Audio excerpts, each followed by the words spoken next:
আজকে এই তেলের আচার তৈরি করতে যেয়ে এত বড় বিপদ হবে এটা কখনোই ভাবতে পারিনি।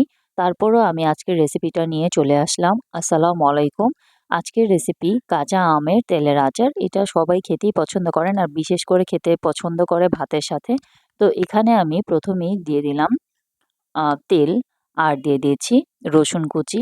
আর এখানে যে মসলার সাথে আমি আমটা তৈরি করেছিলাম, এই সেই বিপদ।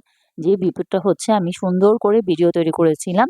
কিভাবে জানি তাড়াহুড়ার কাজ হচ্ছে শয়তানের কাজ। তাড়াহুড়ো করতে যেয়ে আসল যে ভিডিওটা সেটা ডিলিট হয়ে গেছে আর বাকি অংশটুকু রয়ে গেছে।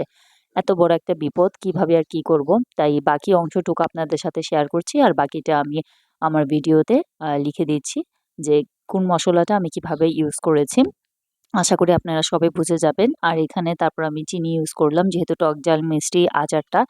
তাই এখানে চিনি দিয়ে একটু মিষ্টিটা আনার চেষ্টা করলাম। তো এটা ভাত দিয়েই সবাই খেতে পছন্দ করে। তো ভিডিওটা আমি ১ম এ দিতে চাইনি। তারপর ভাবলাম যে না শেয়ার করে যেহেতু বাকি অংশটুকু আছে মনটাই পুরা খারাপ হয়ে গেল।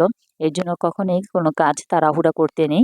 যদি আমার এই অল্প পাওয়া রেসিপিটা আপনাদের সবার ভালো লেগে থাকে তাহলে অবশ্যই লাইক, কমেন্ট, শেয়ার করে পাশে থাকবেন।